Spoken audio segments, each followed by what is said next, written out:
সূরা নূর 55 নম্বর আয়াতে আল্লাহ তাআলা ওয়াদাবদ্ধ হচ্ছেন মুসলমানদের সাথে। কাদের সাথে? মুমিনদেরকে আল্লাহ তাআলা ওয়াদা দিচ্ছেন তিনটা জিনিসের। কয়টা জিনিসের? কয়টা জিনিস? তিনটা। এক নাম্বার, লা ইস্তাখলিফান্নাহুম ফিল আরদি, জমিনের শাসন ক্ষমতা, জমিনের রাজত্ব, পৃথিবীর মালিকানা, রাষ্ট্রের রাজত্ব আল্লাহ তাআলা মুসলমানদেরকে দিবেন। কাদেরকে দিবেন? ওয়াদা।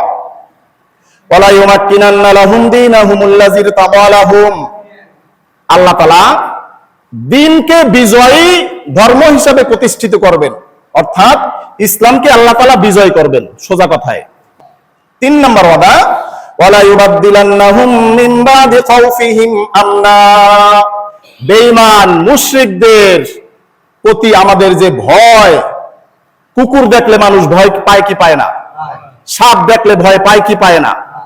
এরকম বিষাক্ত বিচ্ছু দেখলে ভয় পায় কি পায় না? ডাকাত দেখলে ভয় পায় কি পায় না? ছিনতাইকারী দেখলে ভয় অন্তরে আসে কি আসে না? আল্লাহ তাআলা বলছেন যে বেঈমানদের প্রতি তোমাদের অন্তরের ভিতরে যে ভয় আছে সেই ভয় আমি দূর করে দিব।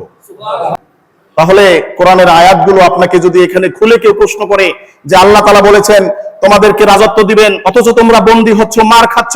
আল্লাহ তাআলা বলছেন ইসলামকে বিজয় করবেন, অথচ ইসলামের নাম নিলেই তুমি জঙ্গি। আল্লাহ তাআলা বলছেন তোমাদের ভয় দূর করে দিবেন, অথচ তোমরা ভয় এখনো পাতলা পায়খানা করে দাও। কোরআনের আয়াত তো সত্য না। এরকম যদি কোনো কথা কোনো ব্যক্তি বলে, তখন তাদের উত্তর এইটাই হবে, আল্লাহ তাআলা ওয়াদা দেওয়ার সাথে সাথে একটা শর্ত দিয়েছেন।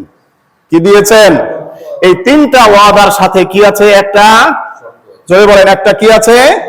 ওয়ামিলুস সালিহাতি, আমলে সালেহ করতে হবে। আমলে কি করতে হবে? জোরে বলেন, কি করতে হবে?